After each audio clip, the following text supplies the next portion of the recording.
నమస్కారం. మనతో పాటు డాక్టర్ సూరపనేని శ్రీనివాసరావు గారు ఉన్నారు. వారు ప్లాస్టిక్ సర్జను, ఈస్థెటిక్ సర్జను. అంటే మనిషిని అందంగా, యవ్వనంగా, యంగ్‌గా చూపించటానికి మెడికల్ సైన్స్ ఏమేమి ఇస్తుందో అవన్నీ వారి ద్వారా మనం పొందవచ్చు. చాలామంది పెద్ద పెద్ద సెలబ్రిటీస్‌కి చాలా మందికి వారు పర్సనల్ డాక్టర్‌గా చాలా మందికి అద్భుతమైన ఇచ్చారు. మనం ఆశ్చర్యపోయేటట్టుగా వాళ్ళని మార్చిన హిస్టరీ డాక్టర్ గారి ఉంది. డాక్టర్ గారిని అడిగి మనిషి అందంగా, యవ్వనంగా, యూత్‌ఫుల్‌గా కనిపించడానికి ఏమేం చేయాలి? ఏం చేయకూడదు? ఈ 2 కూడా తెలుసుకుందాము. అలాగే ఈ ప్లాస్టిక్ సర్జరీ ద్వారా, ఈస్థెటిక్ సర్జరీ ద్వారా ఎటువంటి మార్పులు మనం చేసుకోవచ్చు? మనల్ని ఎలా మలుచుకోవచ్చు? ఈ విషయాలు కూడా మనం తెలుసుకునే ప్రయత్నం చేద్దాం. నమస్కారం డాక్టర్ గారు. నమస్తే అండి. ఇప్పుడు అందరూ గూడా అందంగా కనిపించటము, తమ వయసు కంటే తక్కువ కనిపించటము అనేది అది పెరుగుతోంది అందరిలో. Irrespective of the age and వాళ్ళ రంగానికి సంబంధం లేకుండా. సినిమా వాళ్ళంటే ఓకే. సినిమా వాళ్ళే కాకుండా మిగతా వాళ్ళకి గూడా అది పెరుగుతోంది గదా! సో, వాళ్ళందరూ గూడా ఈ ఈస్థెటిక్ సర్జన్స్ దగ్గరికి, ఈ కాస్మెటిక్ సర్జన్ దగ్గరికొస్తున్నారు. మరి first aesthetic surgeon, plastic surgeon what is the difference sir రెండిటికి? అంటే యాక్చువల్‌గా aesthetic surgery or cosmetic surgery అనేది ఒక డివిజన్ ఆఫ్ ప్లాస్టిక్ సర్జరీ అండి. ప్లాస్టిక్ సర్జరీలో 4, 5 రకాలున్నాయి. ఒకటి బర్న్స్ గురించి, ఒకటి హ్యాండ్స్ గురించి, ఒకటి రీకన్‌స్ట్రక్టివ్ అంటే క్యాన్సర్ తర్వాత జరిగే సర్జరీల గురించి. సో, అలాంటి సబ్ డివిజన్స్‌లో ఒక భాగం వచ్చి ఈ కాస్మెటిక్ ఆర్ ఈస్థెటిక్ సర్జరీ అండి. సో, దీనికి కూడా కొంత ట్రైనింగు, కొంత స్పెషలైజేషను అంటే ఉంటే గనక ఇంకా దీని రిజల్ట్స్ ఇట్లాంటియన్నీ మనం ఇంకా ఎక్కువ బాగా ఇవ్వటానికి మనకి అనుభవం అన్నీ కలిగి ఉంటాం. సో, దానికి నేను బ్రెజిల్‌లో ట్రైన్ అయ్యాను. మా boss Pitanguy is a very popular cosmetic surgeon వరల్డ్‌లో. వన్ ఆఫ్ ద బెస్ట్ సెంటర్‌లో. అందువలన మీరు అన్నట్టు వచ్చే పేషెంట్‌ల్లో కొంతమందికి ఎక్కువ రిజల్ట్ చూపించగలిగిన సందర్భాలు ఉన్నాయి కాబట్టి కొద్దిగా పాపులర్ అవ్వటం జరిగింది. ఇది మీరే చేశారా అనేది చాలా మందికి తెలియదు. తెలిసిన వాళ్ళు తక్కువ మంది ఉంటారు. అవును. బట్ ఆ సర్జరీ చేసుకున్న వాళ్ళు తెలిసిన వాళ్ళకి మాత్రం ఓహ్! ఇంత అసలు కంప్లీట్ కాంట్రాస్ట్ ఒక డ్రాస్టిక్ చేంజ్‌ని డ్రాస్టిక్ లుక్‌ని అంత బ్యూటిఫుల్ లుక్‌ని మీరు తీసుకొచ్చింది సందర్భాలు తెలిసిన వాళ్ళకి తెలుసు. అదేనండి. బై అండ్ లార్జ్ మనకి సొసైటీలో ఏంటంటే ఇంకా స్టిల్ దీన్ని చెప్పుకుంటానికి కొంత మొహమాట పడతారనమాట. అంటే నేను ఇది చేయించుకున్నాను అని చెప్పుకుంటానికి కొంచెం మొహమాట పడే సందర్భాలుంటాయి. అందుకని రిలేటివ్‌గా ఈ సర్జరీలని బయట నలుగురితోనూ షేర్ చేసుకోరు. హ్మ్. వాళ్ళకి బాగా తెలిసిన క్లోజ్ పీపుల్, వాళ్ళతో పాటు ఉన్నవాళ్ళు లేదా వాళ్ళకై వాళ్ళు చూసుకుని, వాళ్ళు అబ్జర్వ్ చేసినంత ఇదిగా బయట వాళ్ళకి తెలీదు. నేను సహజంగా ఆహార నియమాలు, యోగా, వ్యాయామం ద్వారా నేను తగ్గాను అని చెప్పుకోవడం కోసమే ఎక్కువ మంది ఇష్టపడతారు. అవును. అయితే అవి చేస్తూ మీ దాన్ని తీసుకుంటూ లేకపోతే మీ దాన్ని చేస్తూ అవి చేసేవాళ్ళు కొంతమందున్నారు. అవును. కేవలం ఇవేమి చేయకుండా ఓన్లీ డాక్టర్ మీద ఆధారపడే వాళ్ళు ఉంటారు గదా! అంటే మా దగ్గరికి వచ్చినా కూడా మేము మంచి అలవాట్లని వదిలేయమని మేము చెప్పమండి. ఆటిల్ని పాటించమనే చెప్తాం. సో, అది డెఫినిట్‌గా చెయ్యాలి అనే చెప్తాం అనమాట.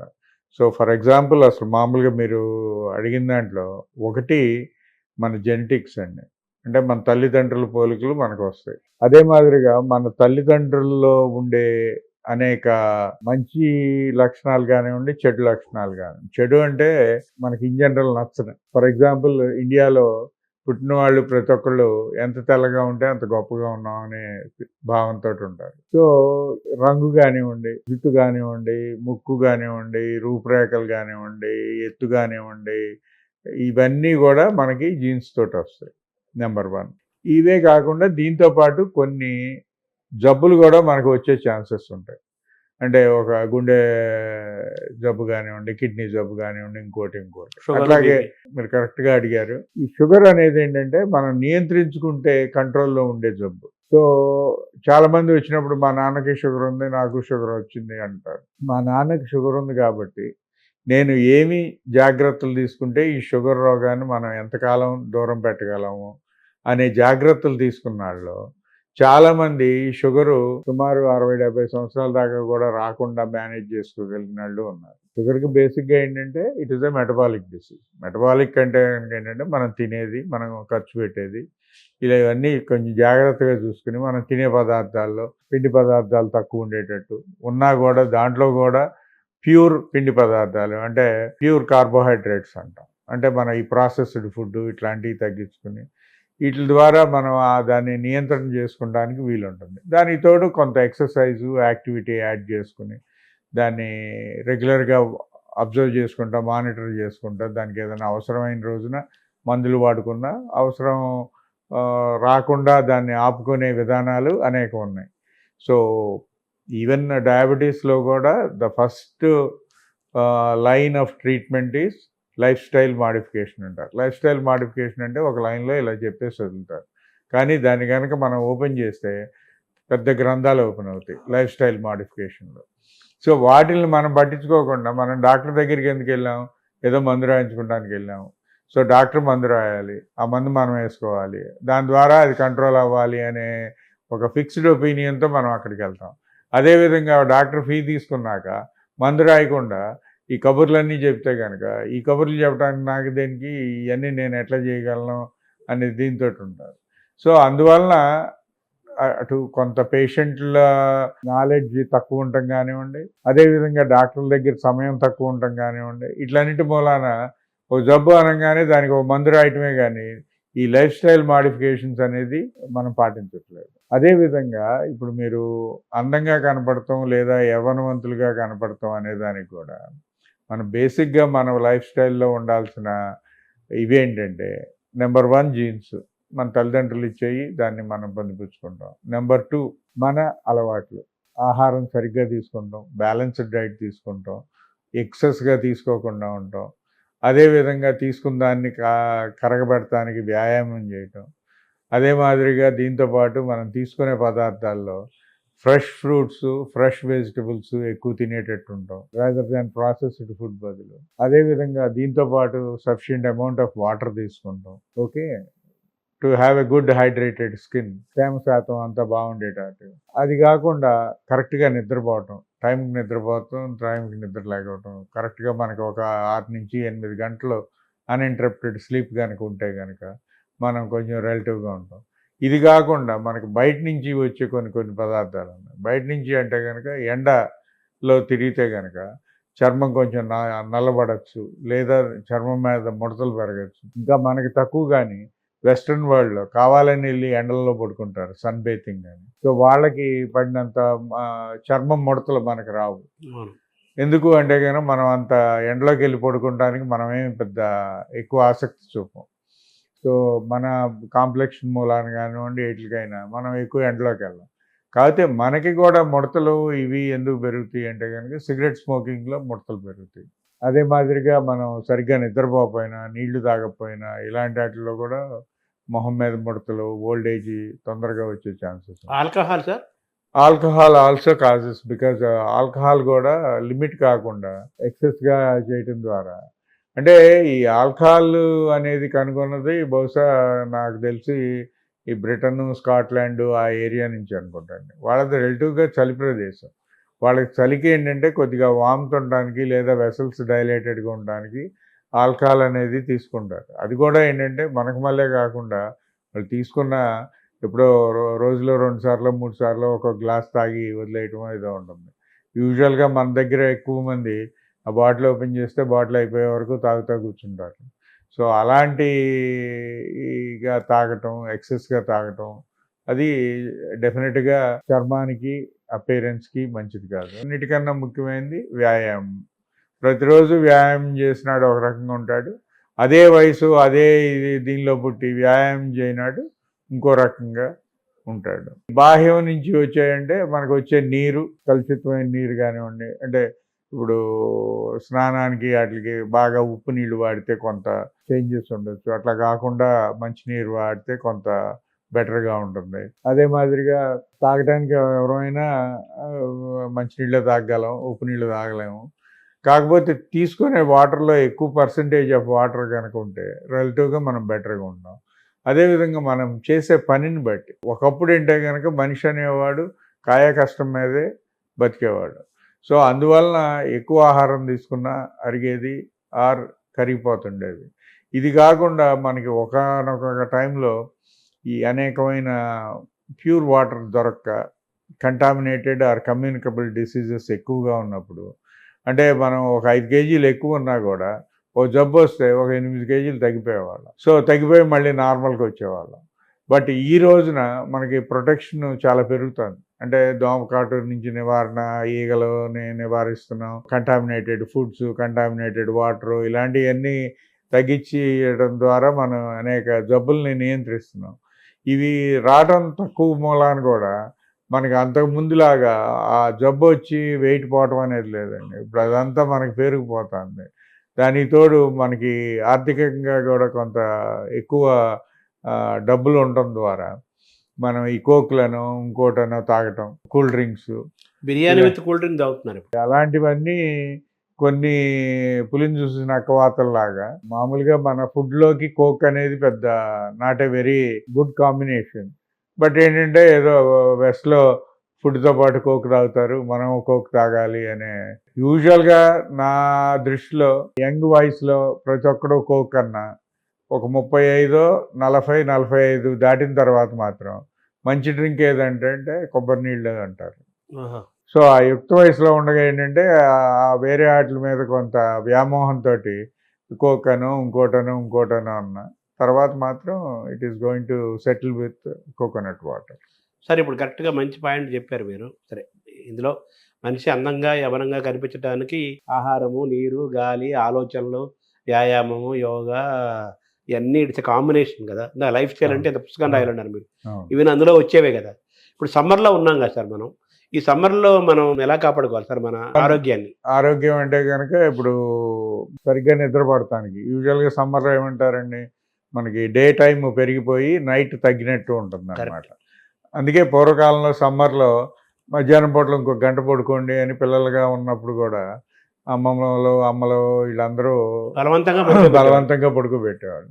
ఎందుకంటే మనకి రాత్రి నిద్ర తగ్గుతుంది కాబట్టి దాని కాంపెన్సేషన్ అని. జరుగుతున్న పరిస్థితుల్లో ఈ ఎయిర్ కండిషన్లు ఇవన్నీ వచ్చిన తర్వాత సో సుఖంగా నిద్రపోవటానికి నేను అదేమి పెద్ద లగ్జరీ అని అంటలేదు. సో ఆ క్లైమేట్ అనేది కొంత కంట్రోల్లో ఉంటే కనుక మనకి రిలేటివ్గా నిద్ర అనేది సుఖంగా కంఫర్టబుల్గా పడుతుంది కాబట్టి సో అలాంటి సాధనాలు కొంత వాడుకుని మన నైట్ స్లీప్ని కరెక్ట్గా పెట్టుకుని అడిక్వేట్గా పడుకోగలిగితే కనుక అది మంచిగా ఉంటుంది. Day sleep is it suggestible sir? Day sleep అంటేనండి పవర్ నాప్ అంటారు. Power nap is suggested. అంటే దీనిలో కూడా వయసుని బట్టి మారుతున్నాను. వయసుని బట్టి ఉంటుందండి. అంటే యూజువల్గా ఒక దేశంలో ఈస్ట్లో ఉన్న వాళ్ళకి అదే దేశంలో వెస్ట్లో ఉన్న వాళ్ళకి కొన్ని పని వేళల్లోనూ పని విధానాల్లోనూ మార్పులు ఉంటాయి. వాతావరణం కూడా ఉంటుంది కదా. వాతావరణం బట్టి. సో యూజువల్గా ఈస్ట్లో ఉండేవాళ్ళు ఎప్పుడు కొంచెం ఎర్లీగా లెగిసి డేని కొంచెం ఎర్లీగా కంప్లీట్ చేసేటట్టు ఉంటారు. వెస్ట్లో ఉండేవాళ్ళు బికాజ్ వాళ్ళకి మీరు కనుక మన ఇప్పుడు మెడ్రాసును బాంబే కనుక చూసుకుంటే మెడ్రాస్లో సూర్యోదయం, బాంబేలో సూర్యోదయం ఒకటే టైం కావాలి. సో అందువలన ఏంటంటే రిలేటివ్గా మనకి లేట్ స్టార్టర్స్ ఉంటారు అక్కడ. సో ఈ లేట్ స్టార్టర్స్ ఏంటంటే రిలేటివ్గా ఆఫ్టర్నూన్ బ్రేక్ అనేది ఉండదు. ఈ ఎర్లీ స్టార్టర్స్లో ఒకటి వాతావరణం వేడిగా ఉండటం కానివ్వండి, వేరే కారణాలు కానివ్వండి, చెమట పట్టే నేచర్ కానివ్వండి, ఇట్లన్నిటి మూలాన సో కొంచెం ఎర్లీగా పని మొదలుపెట్టి పని ఎర్లీగా బ్రేక్ ఇచ్చుకుని మధ్యలో ఆఫ్టర్నూన్ బ్రేక్ ఇచ్చి మళ్ళీ సాయంత్రం కొంచెం చల్లబడిన తర్వాత పని మొదలు పెడతాం అనేది జరుగుతుంటుంది. అది 100% తప్పు అనేది కాదు, బట్ రీజనబుల్గా దాన్ని మాడిఫై చేసుకోవచ్చు. ఆ తర్వాత ఏంటంటే కొంత వయసు ప్రభావాన్ని బట్టి కూడా కొంత వయసు దాటిన తర్వాత వాళ్ళకి రాత్రులు నిద్ర తక్కువ అవటం ద్వారా లేదా రాత్రులు పోయే నిద్రలో క్వాలిటీ తక్కువ అవటం ద్వారా అంటే గురక కానీ వేరే సమస్యలు ఉన్నప్పుడు మనకి బ్రెయిన్ అంత ఫ్రెష్ అవ్వదు కదా. సో వాళ్ళ స్లీపు పడుకున్నాం అనుకుంటారు కానీ దానికి సరిపడా మైండ్ రిఫ్రెష్ అవ్వటం అనేది ఉండదు అనమాట. అలాంటి సందర్భాల్లో కూడా కొంత ఆఫ్టర్నూన్ నాప్ అనేది మనం యాక్సెప్ట్ చేయొచ్చు. అంటే ఈ గురక ఈ వ్యాధి అనేది కూడా అదో పెద్ద సబ్జెక్టు, దానికి స్పెషలిస్టులు ఉన్నారు, దానికి మిషన్లు ఉన్నాయి. సార్ ఈ సమ్మర్ లో మనం అందాన్ని ఆరోగ్యాన్ని ఉండడానికి what do you suggest sir? అదేనండి. తర్వాత ఏంటంటే మనకి రిలేటివ్ గా ఈ ఎండ కాంపనెంట్ బాగా ఎక్కువ ఉండే ప్రాంతం కాబట్టి మనది. సో రిలేటివ్ గా బయటికి వెళ్ళేటప్పుడు ఒక గొడుగు లాంటిది కానీ ఆర్ సమ్ కవర్గా ఉండేటట్టుగా వాడుకుంటాం అనేది మంచిదే. ఇది కూడా కాని పక్షంలో ఇది వాడుతున్నా కూడా ఈ చర్మం మీద వాడుకునే సన్ బ్లాక్స్ అని కానివ్వండి, కొన్ని క్రీమ్స్ ఉంటాయి. సో అలాంటివి కొంత వాడటం ద్వారా ఈ మాయిశ్చరైజ్ స్కీమ్స్ వాడుకోవచ్చండి. మాయిశ్చరైజర్ ఏమో అది వేరేనండి. సన్ బ్లాక్ ఉండే క్రీమ్ ఉంటుంది. సన్ బ్లాక్ క్రీమ్స్ వాడటం ద్వారా ఏంటంటే కొంతవరకు ఈ సన్ రిలేటెడ్ డ్యామేజెస్ని కొంచెం తగ్గించడానికి వీలవుతుంది. అంటే మచ్చల్లాగా కానివ్వండి, పొడ అంటారు, ఇట్లా నల్ల మచ్చలు ఇలాంటివి ఎక్కువ రాకుండా కాపాడుకోవడానికి వీలవుతుంది చర్మం వరకు. ఇది కాకుండా మనం సమ్మర్లో నీరు శాతం ఎక్కువ తీసుకోవాలి. ఫ్రెష్గా ఉండే వెజిటబుల్స్ కానివ్వండి, పండ్లు కానీ ఎక్కువ తీసుకోవాలి. ఎందుకంటే అట్లా నీరు శాతం ఎక్కువ ఉంటుంది.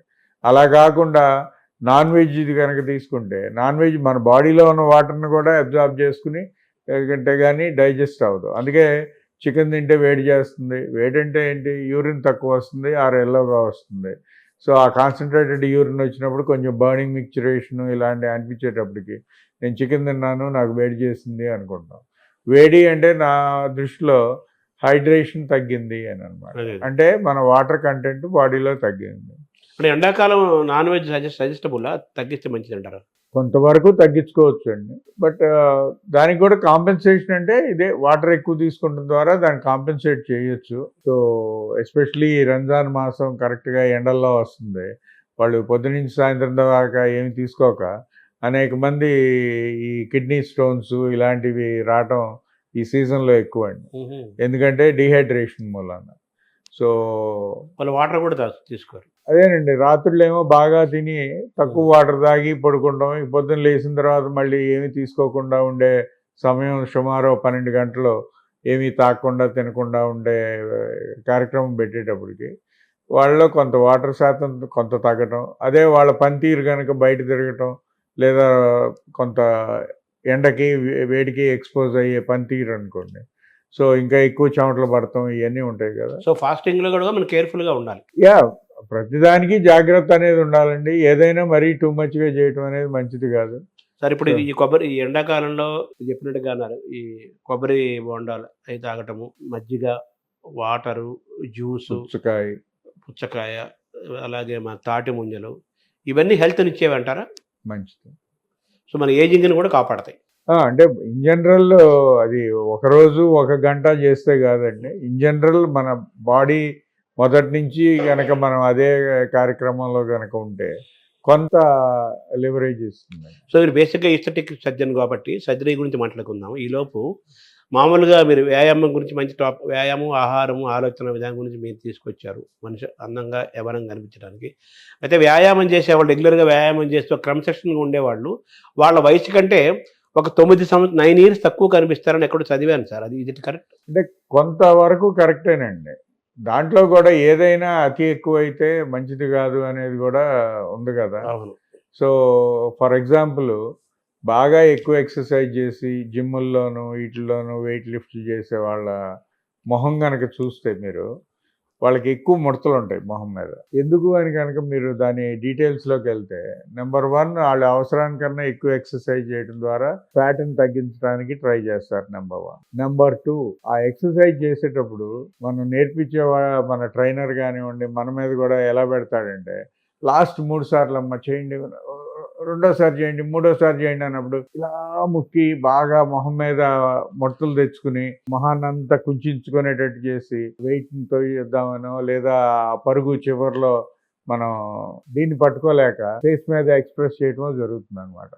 అలాంటివి చేయటం ద్వారా మీకు ఫేస్ మీద ముడతలు ఎక్కువ అవుతాయి. అందుకని మీరు ఒక్కటి అంటే ఏదైనా సరే ప్రతి దానికి ఒక లిమిటేషన్ అనేది ఉంది. అతిగా వెళ్ళకూడదు, ఏదైనా అతిగా చేయకూడదు, అతిగా నిద్రపోకూడదు, అందుకని అతిగా మేల్కొని ఉండకూడదు, అతిగా వ్యాయామం చేయకూడదు, అతిగా తినకూడదు అతిగా తినకూడదు, అందుకని తినకుండా ఉండకూడదు, అతిగా వ్యాయామం చేయకూడదు, అందుకని అసలు ఏమీ చేయకుండా ఉండకూడదు. ఏదైనా కానీ అన్నీ చేయాలి, అన్నీ అనుభవించాలి, మితంగా ఉండాలి. మితంగా ఉండాలి. తర్వాత సో యూజువల్గా ఎక్సర్సైజ్ చేసేటప్పుడు కూడా నేను చాలా మంది సెలబ్రిటీస్ చెప్తుంటాను, మీరు ఎక్సర్సైజ్ చేసేటప్పుడు don't try to bring your exercise on to your face. అన్ఫార్చునేట్గా మనకి ఏంటంటే కొన్ని యూట్యూబ్ ఛానల్స్ ఇట్లా చూస్తే ఏదో ఫేషియల్ యోగా అంటారు, సో ఫేస్ని కదిలితే ఫేస్ యంగ్గా అయిపోతుంది అని. అవన్నీ సైంటిఫిక్ నాలెడ్జ్ ప్రకారం అయితే బోగస్. ఈ సందర్భంలో మీ సబ్జెక్ట్లోకి వస్తే ఫేస్ చాలా మంది వయసుని అంచనా వేయటంలో చాలా కొంతమంది వాళ్ళ వయసు కంటే చాలా తక్కువ కనిపిస్తారు, కొంతమంది వాళ్ళ వయసుకు సమానంగా కనిపిస్తారు, కొంతమంది ఎక్కువ కనిపిస్తారు. దానికి అనేక కారణాలు ఉండొచ్చు. ఇందులో జుట్టు లేకపోవటం కానీ, ఎక్కువ లావుగా ఉండటం కానీ, తర్వాత ఈ డబల్ చిన్ ఉండటం కానీ, ఇలాంటి కారణాల వల్ల కొంతమందిని మనం ఏజ్ని కరెక్ట్గా అంచనా వేయలేకపోతాం. ఇందులో భాగంగా సరే మీరు మీ సర్జరీలో హెయిర్ చేస్తారు, అలాగే ఈ ఫేస్ అప్లిఫ్టింగ్ అనేది అంటారు కదా, దీన్ని ఎలా చూడాలి సార్? ఫేస్ లిఫ్ట్ అనే దానికండి మామూలుగా మా స్పెషాలిటీలో అయితే కనుక మేము చేసేది అయితే సర్జికల్ ఫేస్ లిఫ్ట్ అంటాం. సర్జికల్ ఫేస్ లిఫ్ట్ అంటే దానికి ఒక కోత పెడతం ద్వారా ఈ చెవి దగ్గర కోత పెట్టి దాన్ని ఫేస్ భాగాల్లోకి వెళ్ళి వాటిని కొంచెం టైట్గా లాగి కుట్టి ఆ ఎక్సెస్గా లూజ్గా ఉన్న చర్మాన్ని తీసేయటం. ఇది బేసిక్, అంటే రామాయణాన్ని 3 ముక్కల్లో చెప్పు అంటే కనుక చెప్పే విధానం. దీంట్లో అనేక విధానాలు ఉన్నాయి. ఈ face lift, superficial face lift, minimal access face lift, non surgical lift, laser, అదే మాదిరిగా ఇట్లన్నిటికీ వేరియస్ విధానాల్లోనూ ఉంటాయి, వేరియస్గా మనకి రిజల్ట్స్ ఉంటాయి. అన్నీ ఒకే రిజల్ట్గా ఉండాలని లేదు. ఏది best sir? The best suggestible medical best అంటే పేషెంట్ని చూసి వాళ్ళ మీద మనం డెసిషన్ చెప్పాలి కానీ, అంటే ఒక మందు అందరికీ మంచిది అని చెప్పలేం. అంటే వాడి హెల్త్ కండిషన్, బాడీ కాన్స్టిట్యూషన్ బట్టి. అంటే మీరు అడిగిన ప్రశ్నకు ఊరికే మామూలుగా దేవుడు ఎవరి ప్రశ్నాపత్రం వాళ్ళకి ఇస్తాడు, కానీ మనం పక్కాళ్ళని కాపీ కొడదాం అనుకుంటాం. అంటే నా పక్క ఇంటాడికి ఆ కారు ఉంది, నా పక్క ఇంటాడికి ఇది ఇంత గొప్పగా ఉన్నాడు అనే దీంతో. సో ఆ ప్రశ్నలు నాకు రావు అనమాట, అందుకని నేను క్వాలిఫై కాను. అందుకని నా ప్రశ్నలు చూసుకుని నేను ఆన్సర్ చెప్పాలి అంతే. సో అదే మాదిరిగా అట్లా పేషెంట్ని చూసి ఆ పేషెంట్కి ఏది కరెక్ట్గా ఉంటుంది అనేది మనం నిర్ధారించి చెప్పాలి కానీ ఒక సర్జరీనే అందరిలోనూ బ్రహ్మాండంగా ఉంటుందని చెప్పలేము. సో మనిషికి వాళ్ళ బాడీ తత్వాన్ని బట్టి, వాళ్ళ ఆరోగ్య అనారోగ్య పరిస్థితులను బట్టి మార్పులు చేర్పులు చేస్తారు. అంటే ఈ ఫేస్ లిఫ్టింగ్ లో ఏమేం జరుగుతాయి సార్? అదేనండి, ఇందాక మీరు అన్నట్టుగా కొంత ఏంటంటే ఇప్పుడు జుట్టు లేదనుకోండి, జుట్టు పెట్టించుకుంటాం, లేదు జుట్టు ఉంది తెల్లబడింది దానికి రంగు వేయించుకుంటాం. సో రంగు వేయించుకుంటే కొంచెం యంగ్గా కనపడతాం, అదే రంగు వేయించకపోతే కొంచెం ఏజ్ ఎక్కువగా కనపడే ఛాన్సెస్ ఉంటాయి. కాకపోతే ఇప్పుడు కొన్నిసార్లు salt and pepper finish is also a fashion. Okay, so అందువలన ఆ ఫ్యాషన్ బట్టి కూడా కొన్నిసార్లు అది వాళ్ళు న్యాచురల్గా ఉన్నామని కొంచెం నలుపు కొంచెం తెలుపు ఉంచేసి, అవును, చూడటానికి న్యాచురల్గా కనిపించడం కోసం న్యాచురల్గా అనిపించడానికి చేస్తుంటారు. ఆ తర్వాత ముఖ్యంగా వచ్చేటప్పటికి మనకి కళ్ళు ఎక్కువ శాతం మన అపేరెన్స్ని కంట్రిబ్యూట్ చేస్తాయి. కళ్ళు ఎందుకంటే మనం ఎవరితో మాట్లాడినప్పుడు ఐ కాంటాక్ట్ అంటాం, అంటే మనం వాళ్ళతో కంట్లో చూసి మాట్లాడాలి, అప్పుడు కరెక్ట్గా మాట్లాడినట్టు. అలా కాకుండా మాట్లాడుతుంటే తలకాయ ఉంచుకుని కింద చూస్తాను మాట్లాడుతుంటే ఎయిదర్ నాకు సెల్ఫ్ ఎస్టీమ్ సరిగ్గా లేదనో, లేదు నాకు నీతో మాట్లాడటం ఇష్టం లేదనో, అనేక మానసిక రకమైన వీటికి చెప్తారు. అందుకని మనం కళ్ళ వెంక చూస్తున్నప్పుడు అవతల మనిషి కళ్ళు ఎలా ఉన్నాయి అనేది డెఫినెట్గా గమనిస్తాం. Eye contact. సో ఈ ఐస్లో ఏంటంటే కంటి పైన ఉన్న కను రెప్ప దగ్గర చర్మం ఎక్కువగా ఉంటాన్ని బ్లెఫ్రోప్లాస్టీ అనే సర్జరీ ద్వారా కరెక్ట్ చేస్తాం. సుపీరియర్ బ్లెఫ్రోప్లాస్టీ అంటాం. దానివల్ల ఏం జరుగుతుంది సార్? దానివల్ల ఏంటంటే ఇక్కడ ఉన్న ఈ లూజు చర్మం తక్కువగా ఉండి కరెక్ట్గా మనకి ఇక్కడ చర్మం కరెక్ట్గా లూజ్ లేకుండా కరెక్ట్గా కూర్చుంటే మన కళ్ళు కొంచెం విప్పారిన కళ్ళు అంటాం. అంటే కొంతమంది కళ్ళు అట్రాక్టివ్ కళ్ళు ఆర్ ఫోటోజెనిక్ కళ్ళు అని అంటే ఏంటంటే ఆ చుట్టూ కంటి చుట్టూ ఉన్న పరిస్థితుల ద్వారా మనం దాన్ని జడ్జ్ చేయగలం అనమాట. సో అలా కళ్ళు కలగడానికి అదే మాదిరిగా కంటి కింద కూడా మన సినిమా వాళ్ళు చాలా మంది క్యారీ బ్యాగ్స్ అని అవును. ప్రతి తాగుబోతుకి బ్యాగ్స్ ఉంటాయి అన్నట్టు చూపిస్తుంటారు కదా. సో ఆ క్యారీ బ్యాగ్స్ లాంటి వాటిని ఫెస్టూన్స్ అంటాం. సో ఈ ఫెస్టూన్స్ని కూడా తీయటం అనేది సర్జరీ ద్వారా చేయొచ్చు. తద్వారా కంటి చుట్టూ ఉన్న చర్మభాగాన్ని లూజ్ లేకుండా ఒక స్మూత్ షేప్లో చేసి, అలా కాకుండా కళ్ళ చుట్టూ బాగా గుంటలు పడిపోయిన వాళ్ళలో ఫిల్లర్స్ అని ఇంజెక్షన్స్ ఉన్నాయి. ఆ ఇంజెక్షన్స్ ద్వారా ఆ గుంటల్ని ఫిల్ చేసి అక్కడ మనకి స్మూత్గా వచ్చేటట్టు చేసి, సో దాన్ని మనం వాళ్ళు ఇంకా ఉన్న వయసు కన్నా తక్కువ వయసుగా కానీ యంగ్గా కానీ కనపడే విధానంగా చేయటానికి ఒక మార్గం అండి. దీన్నే సుపీరియర్ అండ్ ఇన్ఫీరియర్ బ్లెఫరోప్లాస్టీ అంటారు. అంటే కళ్ళ కింద నలుపు రావటము, గుంటలు పట్టము. అదేనండి, గుంటలు, నలుపుదనం ఇట్లన్నీ ఈ 2 టాపిక్స్లోనూ కవర్ చేయొచ్చు. సరే, కళ్ళు ఇప్పుడు విన్నారు కదా, ఇప్పుడు మామూలు ఒక్కొక్కరికి ఒక్కొక్క రకమైన కన్ను ఉంటుంది. కొంతమంది పెద్ద కళ్ళు ఉంటాయి, కొంతమందికి చిన్న కళ్ళు ఉంటాయి, కొంతమందికి యావరేజ్ కళ్ళు ఉంటాయి, కొంతమంది ఫేస్ చూడగానే వాడి కళ్ళే కనిపిస్తాయి మనకి, కొంతమంది ఫేస్ చూడగానే వాళ్ళ ముక్కే కనిపిస్తుంది. అలా ఒకటి మోస్ట్ ప్రామినెంట్గా కొన్ని కనిపిస్తాయి. మామూలుగా మనం చెప్పుకో చెంపకు చారడేసి కళ్ళు, కోటేరు లాంటి ముక్కు, లేడీస్ కట్టుకుని దాన్ని పక్కకింత పొడుగు లాగి అదే చారడేసి కళ్ళు చేయడానికి, అదే చెంపకు చారడేసి కళ్ళు, తర్వాత మేకప్ తోటి గీతలు లాగేవాళ్ళు కదా. ఎవరు పూర్వం ఇంకెక్కువ ఉండేది, ఇప్పటికీ ఉంది, అదే అదే అంత ఎక్కువ కాదు. అంటే నేను మగవాళ్ళ గురించి కూడా మాట్లాడుతున్నాను. చెంపకు చారడేసి కళ్ళు, కోటేరు లాంటి ముక్కు, తీర్చిదిద్దినట్టు కనుబొమ్మలు, తర్వాత ఒక పాల చెక్కిళ్ళు, ఇవన్నీ ఉన్నట్టుగా కొంత అందమైన వాళ్ళని ఇలా వర్ణిస్తారు కదా. ఇవన్నీ మీ సర్జరీ ద్వారా జరుగుతాయా? కొంతవరకు జరుగుతాయి. అంటే ఈ ఐబ్రోస్కి కూడా ఇప్పుడు మైక్రో బ్లేడింగ్ అని వచ్చింది. అన్ఫార్చునేట్గా మనకి ఇండియాలో చాలా మంది టాటూ చేయించేసుకుంటున్నారు. టాటూ చేయించుకోవడం కాకుండా ఆ టాటూనే గీతల్లాగా వేయటాన్ని మైక్రో బ్లేడింగ్ అంటాం. సో ఆ మైక్రో బ్లేడింగ్ చేయించుకుంటే మోర్ న్యాచురల్గా ఉంటుంది. అలా కాకుండా ఒట్టి టాటూ లాగా వేయిస్తే నల్ల రంగు పూసినట్టు ఉంటుంది. సో ఇవన్నీ ఏంటంటే మన కంటికి ఏది నిశ్చితంగా తెలుసో వాడు దాన్ని గమనించగలడు. అంటే ఇంగ్లీష్లో ప్రోవర్బ్ ఉందండి, what your brain knows your eyes can see అని. అసలు మామూలుగా మనం అంటే మీరు డాక్టర్ కదా, మామూలు కూడా ఎక్కడ చదువుకున్నాను, చదివాను. మనం చూస్తున్నది కళ్ళతో కాదు బ్రెయిన్తో అంటారు. అవును, కళ్ళనే ముందు ఇక్కడ ఈ పార్ట్ ఇక్కడ ఉన్నప్పటికీ కూడా చూసేది కళ్ళు కాదు బ్రెయిన్ అంటారా? బ్రెయిన్. అది కరెక్టేనండి? అది అంటే మరి ఆ రిజిస్ట్రీ అనేది మరి బ్రెయిన్ తోనే కదా రిజిస్టర్ చేసేది బ్రెయిన్. అంటే ఇప్పుడు సపోజ్ మీరు మీకు ఇంట్రెస్ట్ కార్ల గురించి అనుకోండి, ఆ కార్ని చూసి ఈ కార్లో ఈ ఫీచర్ ఉంది, ఈ కార్లో ఇది ఉంది, ఈ కార్కి టైర్లు ఉన్నాయి, ఈ కార్కి ఇవి ఉన్నాయి అని అన్నీ చెప్పగలం. అదే అది ఇంట్రెస్ట్ లేదనుకోండి, ఏముంది ఏదైనా కారే, ఆ కార్ ఎక్కాం, ఈ కార్ ఎక్కాం, 2 కార్లే అనుకుంటాం. సో అలా కొన్ని టాపిక్స్. అట్లాగే లేడీస్ ఉన్నారనుకోండి, చీరలో, నగలో దాని మీద బాగా కాన్సన్ట్రేటెడ్గా చూస్తారు.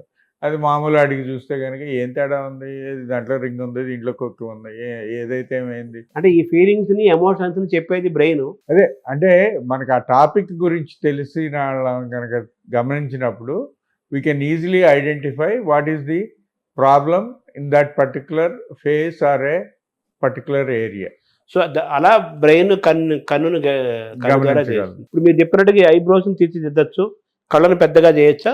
కళ్ళని కూడా కొంత క్యాంథోపెక్సీ అని అంటామండి. దాని ద్వారా కొంత షేపు మీరు ఇందాక ఏదన్నా విశాలమైన కళ్ళు, విశాలమైన చెంపకు చారడేసి కళ్ళు, చెంపకు చారడేసే కాకుండా చేప లాంటి కళ్ళు అని కూడా అంటారు. సో అంటే అది అలా యాంగిల్లో రావడానికి రవివర్మ బొమ్మ గీసినట్టుగా అవన్నీ సర్జరీ ద్వారా జరుగుతాయి. కొంతవరకు జరుగుతాయి, కొన్ని సందర్భాల్లో చేయొచ్చు. తర్వాత ఈ నోస్ కూడా ఇప్పుడు సర్జరీ చేసుకోవడం, శ్రీదేవి చాలా మంది విన్నాం మనం, నోస్ కూడా మార్చుకుంటున్నారు, రకరకాలుగా మార్చుకుంటున్నారు. అది కూడా మీ ఈస్థెటిక్ సర్జరీయే కదా, దాన్ని ఒకసారి మాట్లాడుకుందాం. అదేనండి, యూజువల్గా మనం సౌత్ ఇండియన్స్ని మనకి కొంచెం రిలేటివ్గా నోస్ వచ్చి కట్టిముక్కు అంటారు, కొంచెం లావుగా ఉండే నోసెస్ ద్రవిడియన్ నోసెస్ అన్నమాట. అదే నార్త్ ఇండియన్, ఆరియన్ వాళ్ళవన్నీ కొంచెం ప్రామినెంట్గా సన్నగా పల్చగా ఉండే నోస్, పంజాబీస్ కానీ north Indians. Aryan and Dravidian అని మనకి ఎప్పటి నుంచో ఉంది. వాటికి అదొక పెద్ద అది టాపిక్ అనుకోండి. అది వేరే హిస్టరీ, అది కాంట్రవర్సీ. అది వాళ్ళని రిలేటివ్గా Dravidians are with little coarse looking, అంటే కొంచెం క్రూడ్గా. అంటే ఇప్పుడు మనం ఏంటంటే అందానికి కొంతమంది కొన్ని డెఫినేషన్లు పెట్టారు. అంటే ఎత్తుగా ఉంటే అందం. నా భాషలో నేను చెప్పాలంటే చిన్నప్పుడు ఎత్తుగా ఉంటే అందం, పెద్ద అయిన తర్వాత ఎత్తుగా ఉన్నాడు వంగిపోతాడు. అదే చిన్నప్పుడు పొట్టిగా ఉన్నాళ్ళు రిలేటివ్గా అంత అందంగా ఉంటారు. కానీ వయసు వచ్చిన తర్వాత అరే ఈయనకి 60 ఏళ్ళు వచ్చినా కూడా ఈయన అట్టాగే ఉన్నాడే అని అంటాం. సో అంటే ఏంటి, 20 ఏళ్లలో అందంగా లేడు, 60 ఏళ్లలో అందంగా ఉన్నాడు. అదే పొడుగ్గా ఉన్న అతను 20 ఏళ్ళప్పుడు అందంగా ఉన్నాడు, 60 ఏళ్ళకేమో వంగిపోయినట్టు అయిపోయాడు.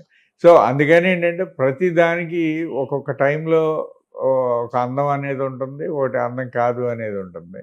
So coming to the point, ఇక్కడ మన దగ్గరికి వచ్చేటప్పటికి నోస్ దగ్గరికి వచ్చేటప్పటికి ఏంటంటే మనకి South Indian nose is relatively a little bit coarse nose, or కొంచెం థిక్గాను కొంచెం డెఫినేషన్స్ తక్కువగాను ఉండే నోస్. అదే నార్త్ ఇండియన్స్కి వచ్చేటప్పటికి కొంచెం పల్స్గా ఉండి కొంచెం కోటేరుగాను సన్నగాను ఉండే ఫోటోజెనిక్ అంటున్నారు కదా. యా, అందువలన కానివ్వండి వేరే ఏదైనా రీజన్స్ కానివ్వండి, మగవాళ్ళలో రిలేటివ్గా సౌత్ ఇండియన్స్ మీసం పెంచుకుంటారు. ఎందుకు?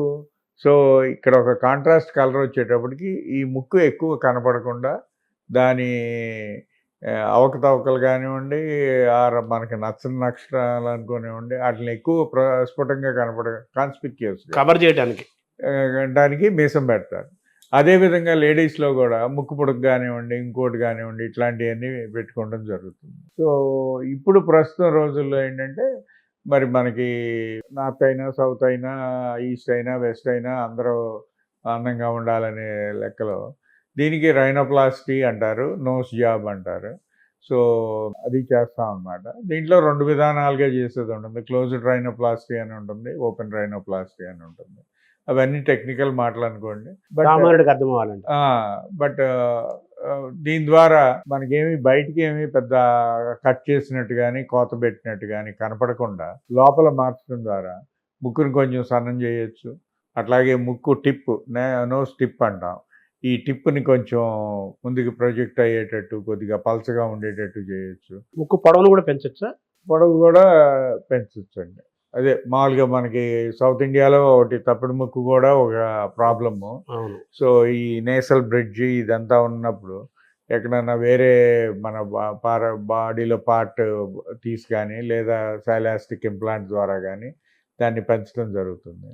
సో అదే మాదిరిగా ఈ ముక్కు వెడల్పును కూడా కొంతవరకు నియంత్రించవచ్చు.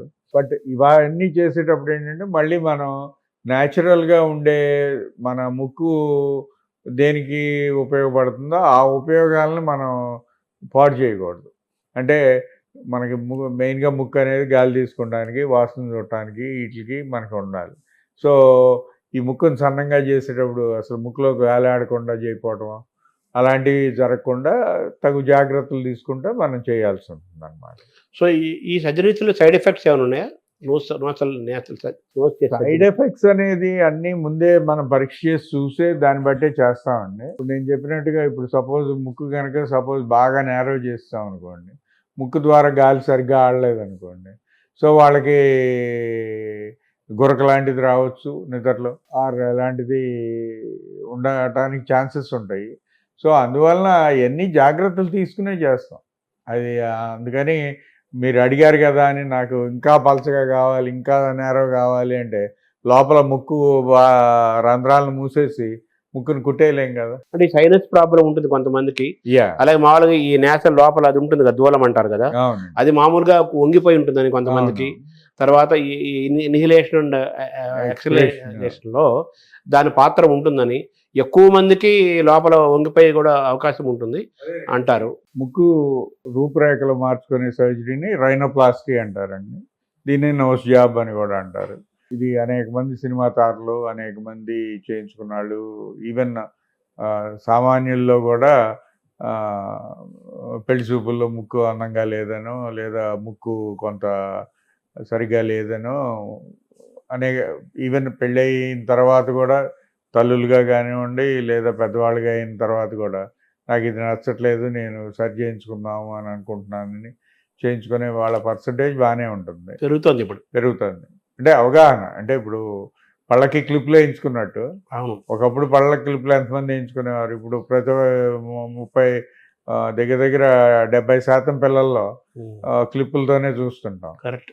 సో అందువలన అదే మాదిరిగా ఇప్పుడు ఉన్న ముక్కును కూడా కరెక్ట్ ఎందుకు చేయించుకోకూడదు అనే దృక్పథం ఎక్కువ అవుతుంది. దీంట్లో open rhinoplasty, closed rhinoplasty. So దీని ద్వారా మనం ముక్కు ఉన్న సైజును తగ్గించవచ్చు. అదే విధంగా ఒకవేళ చప్పటి ముక్కు లాగా ఉంటే మధ్యలో దాని ప్రొజెక్షన్ పెంచడం, దీంతో పాటు క్లబ్ చేసి ఒకవేళ అవసరం అనుకుంటే కనుక ఒక్కొక్కసారి ఈఎన్టీ సర్జన్తో కూడా కలిసి లోపల సైనస్ ఉంటే సైనస్ కానివ్వండి, లేదా ముక్కు దూలంలో 2 రకాల పొరలు ఉంటాయి, ఒకటి కార్టిలేజ్ అంటాం, ఇంకోటి ఏమో బోన్ ఉంటుంది. సో ఈ బోని పాటు మృదులా స్థితి, కార్టిలేజ్ అంటే మృదులా స్థితి అంటాం. అది ఇప్పుడు అర్థమవుతుంది ఎవరికి ఆ మాట. దానికంటే ఇంగ్లీష్ సో ఆ కార్టిలేజ్ బోనీ సెప్టమ్ దీన్ని కరెక్ట్ చేయడం ద్వారా ఆ దూలాన్ని కరెక్ట్ చేయడం జరుగుతుంది. ఈ నోచుకు చేసే అనేక రకాల సర్జరీస్ ద్వారా సహజంగా పుట్టుకతో వచ్చిన ఆ ఆర్గాన్ యొక్క బయలాజికల్ ఇది ఉంటుంది కదా, ఆ సిస్టమ్ దెబ్బతినకుండా చూడటం మోస్ట్ ఇంపార్టెంట్ కదా. అవును.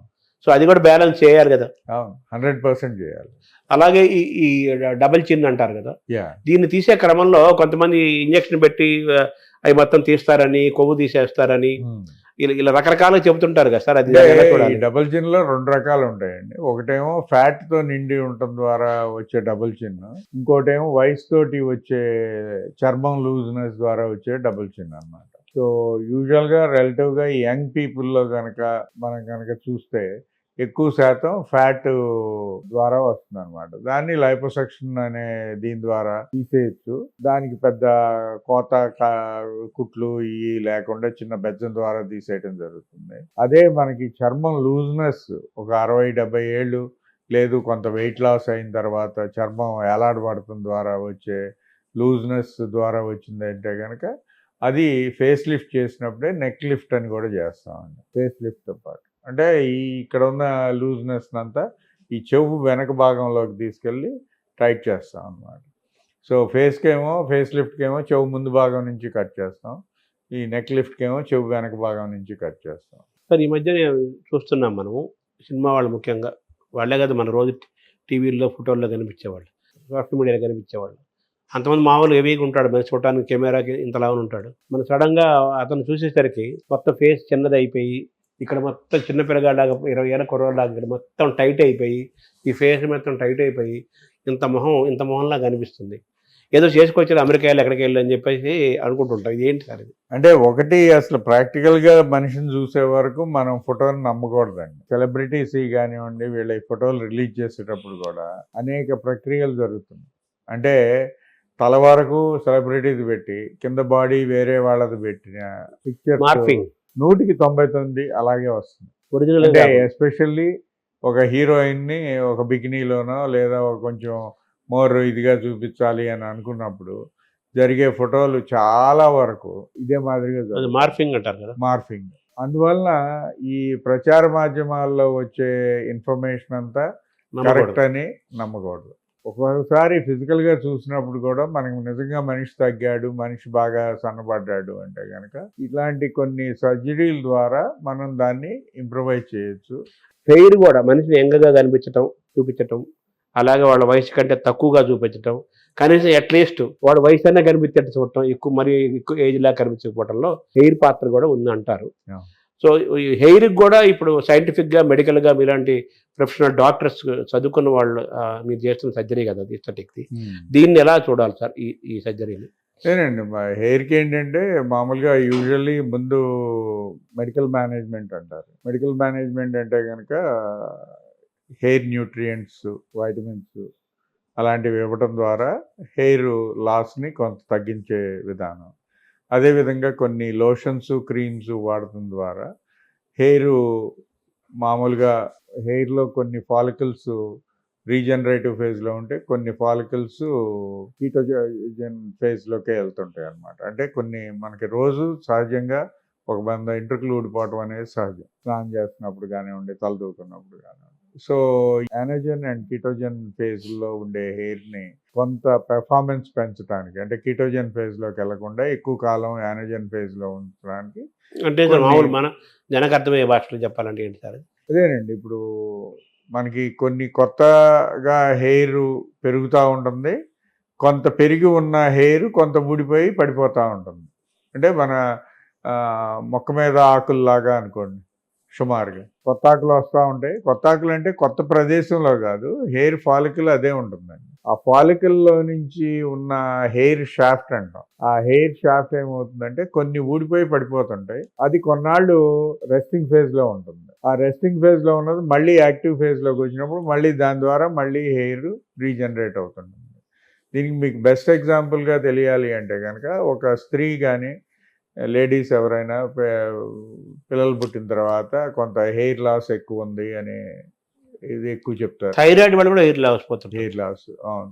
ఆ తర్వాత వాళ్ళకి ఆ పిల్లలు కొంచెం పెరిగి పెద్దవాళ్ళు అవటం, పాలు ఇవ్వటం, ఆ నిద్రలేం లేకుండా ఉండటం, ఇవన్నీ జరిగిన తర్వాత మళ్ళీ వాళ్ళకి హెయిర్ గ్రోత్ మళ్ళీ నార్మల్గా వస్తుంది. అంటే వాళ్ళ ఏం జరిగిందంటే ఈ టైంలో ఎక్కువ ఫాలికల్స్ రెస్టింగ్ ఫేజ్లోకి వెళ్ళడం ద్వారా హెయిర్ ఊడి పడిపోయింది.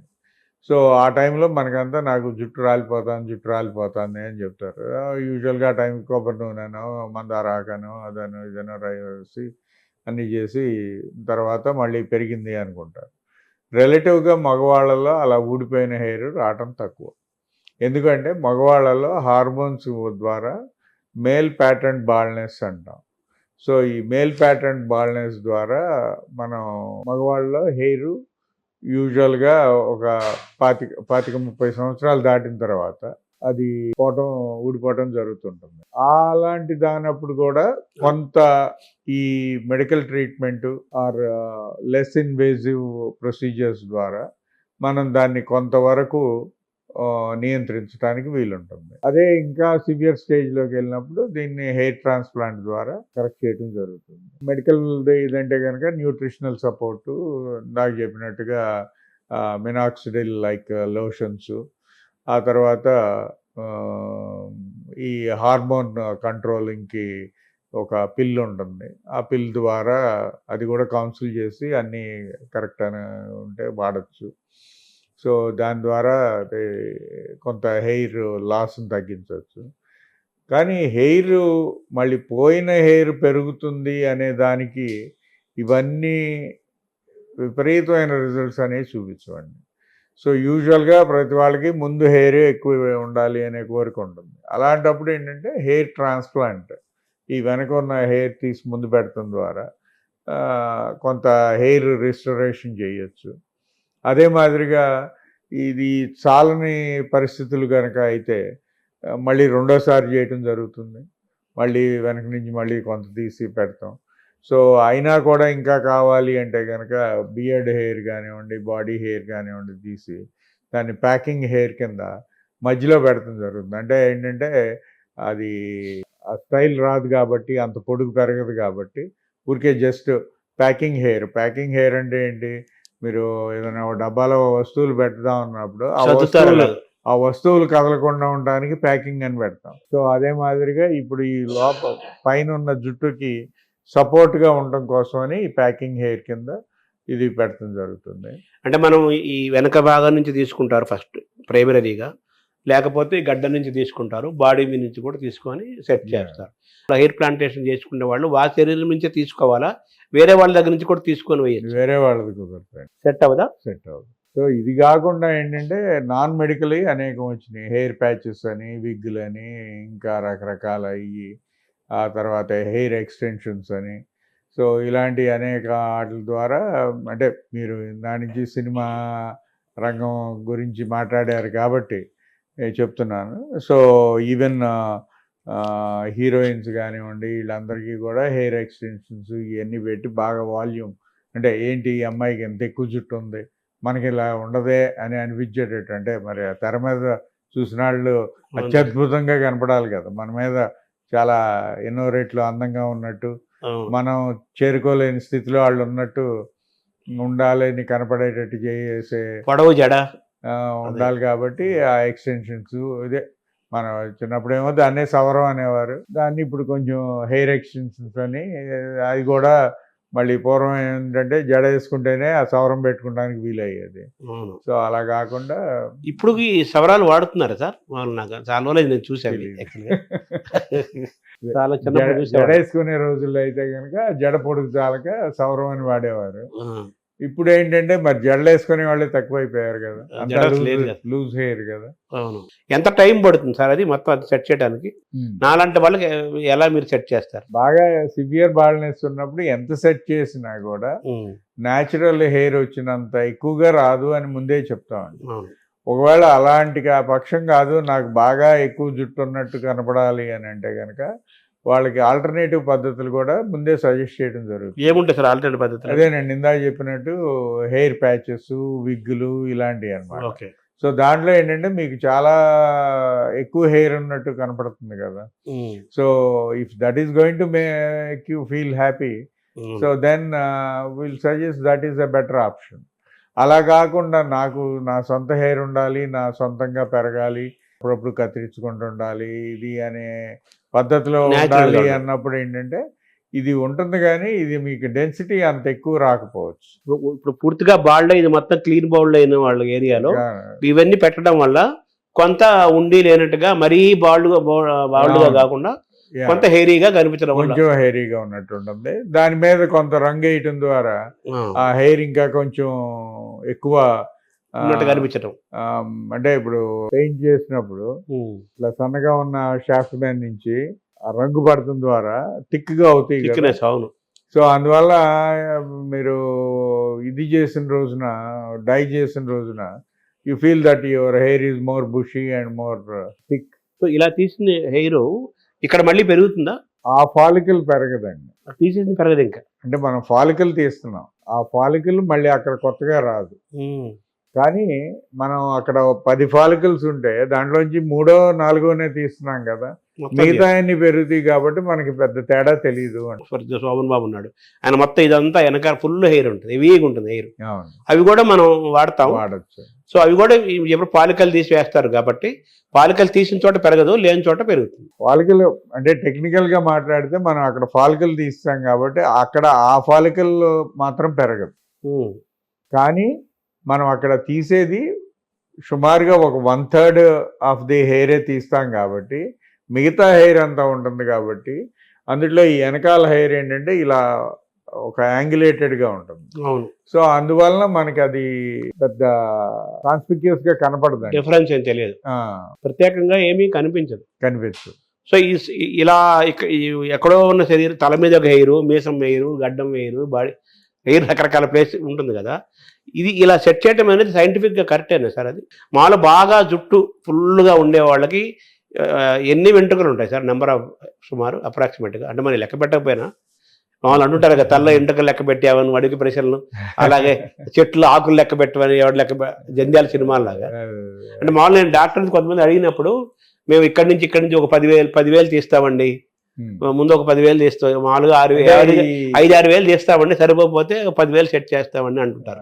అందుకు అడుగుతున్నా. వేలు లక్షలు చెప్పడం అది కరెక్ట్ కాదులేండి. అక్కడ మనకి ఎంతవరకు వీలవుతుంది, ఎంతవరకు జెన్యున్ గా అనేది చేయటం అనేది చెప్పచ్చు. కానీ 10,000 25,000 ఇవన్నీ నాటే అంటే దట్స్ నాట్ కరెక్ట్ టాక్. అంటే నేను మీలాగే చదువుకున్న డాక్టర్సే వాళ్ళు. ఒక డాక్టర్ అనమాట, ఆయన మామూలుగా ఒక 5-6 వేలు తీస్తాము మామూలుగా, అది సరిపోతుంది, కాకపోతే ఇంకొంత ఇస్తాం, ఆయన మ్యాక్సిమం 10,000 అని హైయెస్ట్, అంత కూడా ఉండదు, అంత కూడా తీయము అన్నారు. నెంబర్ చెప్పారు ఆయన, అందుకు అడుగుతున్నాను. అది కరెక్ట్ అండి సార్ ఆ నెంబరు? యా. ఈ లిఫ్ట్ తర్వాత ఈ హెయిర్ పెట్టిన తర్వాత హెయిర్ సర్జరీ చేసిన తర్వాత వాళ్ళు మీకు ఎటువంటి ఏం చేయాలి, ఏం చేయకూడదు సార్? ఏం సజెస్ట్ చేస్తారు మీరు వాళ్ళు? అంటే యూజువల్గా అది పెట్టిన వెంటనే ఏంటంటే అదే కొంచెం దాంట్లో హీల్ అయ్యే వరకు దాని మీద పెద్ద ఎక్కువ ట్రామా చేయకుండా ఉండడం కోసమని గోరువెచ్చటి నీళ్ళతోనూ బేబీ షాంపూ ఇలాంటి వాటితోనే తలంటుకోవాలని చెప్తామండి. సో అది ఒక 6 వీక్స్ అట్లా అయిన తర్వాత మళ్ళీ న్యాచురల్గా నార్మల్గా వచ్చేస్తుంది. అప్పటి నుంచి మళ్ళీ నార్మల్గానే ఉండొచ్చు. ఈ మొదట కొన్ని రోజులు ఎక్కువ వ్యాయామం అంటే చెమటలు పడతాం ఇలాంటివి లేకుండా ఉండమని, అలాగే ఎక్కువ ఎండలోకి వెళ్ళకుండా ఉండడం, అలాగే ఎక్కువ దుమ్ము ప్రాంతాల్లోకి లేదా అలాంటి అవసరం అయితే క్యాప్ పెట్టుకుని వెళ్ళటం, ఇలాంటివి కొన్ని జాగ్రత్తలు చెప్తాం. అలా ఫేస్ లిఫ్ట్ చేసిన వాళ్ళకి ఏం చెప్తారు సార్? ఫేస్ లిఫ్ట్ చేయించిన వాళ్ళకి కూడా మేము ఒక వారం రోజులు కొంచెం కట్లు కుట్లు లాంటివి ఉంటాయి. సో ఆ తర్వాత ఏమో ఫేషియల్ బ్యాండ్ అని ఒకటి ఉంటుంది, అది రాత్రులు పెట్టుకోమని చెప్తాం. తర్వాత మేబీ మొదట 48 గంటలు గట్టి వస్తువులు తినద్దు, ఎక్కువ దవడ కదిలిపే ప్రక్రియలు ఎక్కువ చేయొద్దు, ఇలాంటి కొన్ని జాగ్రత్తలు చెప్తాం. అంటే అదంతా కొంచెం సెట్ అయ్యి హీల్ అయ్యి కోఆగులేట్ అయ్యటానికి ఎక్కువ హెల్ప్ చేయడానికి వీలుగా ఉంటుంది. ఈ మొత్తం హెయిర్ దానికి ఎన్ని రోజులు పడుతుంది సార్ ఆ సర్జరీ? అది ఆ సెటప్ యూజువల్గా అంటే ఇది సిట్టింగ్స్లో చేస్తున్నారు, 2 సిట్టింగ్స్ 3 సిట్టింగ్స్ లాగా చేయొచ్చు. లేదు అంటే కనుక ఒకే సిట్టింగ్ని లో రెండు రోజులుగా, అంటే ఇవాళ కొంత రేపు కొంత అన్నట్టు 2-3 days మ్యాక్సిమం. 2 days. ఇది లిఫ్టింగ్ అవన్నీ 1 day అనేది. సో వీటన్నిటి తర్వాత కూడా మరి మీరు ఫుడ్ హ్యాబిట్స్, స్లీపు, తర్వాత మిగతావన్నీ కూడా ఆ జాగ్రత్తలు కూడా చెప్తారు. అంటే జాగ్రత్తలు అంటే ఇన్ జనరల్ మంచి లక్షణాలు అంటాం కదా. అంటే ఇప్పుడు పొద్దున్నే నిద్రపో, రాత్రి తొందరగా ఎర్లీ టు రైజ్, ఇలాంటి కొన్ని సూత్రాలు ఉన్నాయి చూడండి. అవును. అది ఏ వయసులో ఉన్న వాళ్ళకైనా, ఎప్పుడైనా, ఏ తండ్రి అయినా, ఏ కొడుకైనా చెప్పే ఇదే కదా ఆరోగ్య సూత్రాలు. సో కాబట్టి మనం మెడికల్ గా మనం we can go head with the surgeries. Yeah. Thank you doctor గారు. నమస్కారం.